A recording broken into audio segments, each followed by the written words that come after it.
bismillah. jërëjëf président monsieur le premier ministre maa ngi lay gërëm di la sant ci tontu yi nga indi ci suñu laaj am na yeneen tontu yoo xam ne xam naa dama koy dugal ci maanaam ci li nga wax ne xëy na dina am benn livre blanc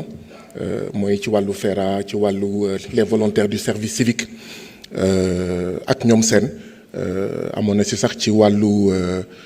nu mu tudd maanaam King Fahd Palace ak convention bi dox diggante gouvernement ak société hôtelière africaine bi nga xam ne inspection générale d'État sax waxoon na ñu tas contrat bi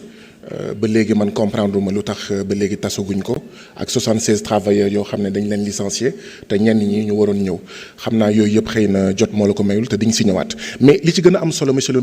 le premier ministre mooy que dañoo comprendre li ngeen wane benn bés maanaam ci gouvernement bi ne il faut que ñu toog ak syndicats yi toog ak liggéeykat yi parce que comme ni nga ko waxee fi ñu bëgg a jëm il faut que askan bi def bloc il faut qu'on fasse peuple ensemble pour ensemble ñu maanaam ñu am ndam ñu bëre ba pare daan ci biir loolu bëgg naa tamit jëwriñ yi nga àndal ñu gën a comprendre ne il faut que ñu gën a jege askan wi par exemple man damay gis ne yow sa bureau courrier ni muy gaawee ci tontu les demandes de rencontre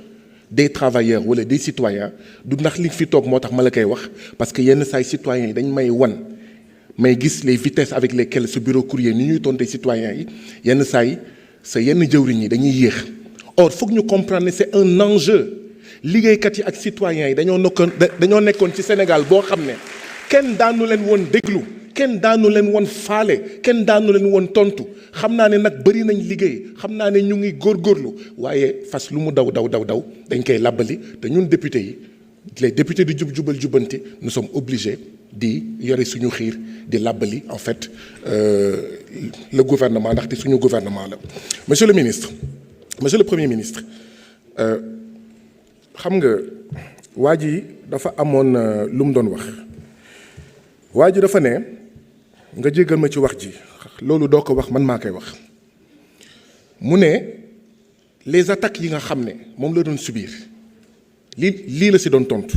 mu ne je m'en fiche les attaques je les porte toujours comme des médailles je n'aimerais pas être quelqu'un qui ne soit pas attaqué aux hommes politiques qui ne sont pas attaqués je leur demande comment vivez-vous le fait de ne pas être attaqué n'avez-vous pas l'impression de faire quelque chose qui ne change rien au monde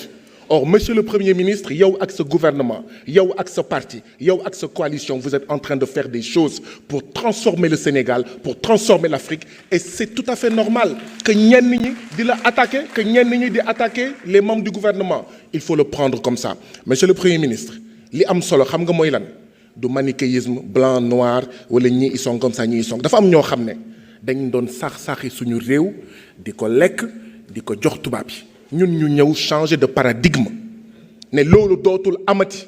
ñooñu nag ñoo feebar xamatuñu lu ñuy wax xamatuñu fu ñuy taxaw moo tax ñuy wax lu nekk moo tax ñuy wax lu ñaaw moo tax xamuñu lu ñuy wax loolu rek la du leneen yow nag sa ginnaaw mbandang na nga continuer def liggéey bi nga xam ne moom nga war a def lii ñu daj ba jël réew mi nañu jaral lu ko raw ba soppi réew mi ba defar réew mi ba dab bànneexu askan wi loolu rek la bul déglu kenn bul faale kenn et en disant ça je ne dis pas bul tontu kenn je dis na nga continuer tout droit ñu defar réew mi jërëjëf. Merci beaucoup honorable Guy Marius Sagna.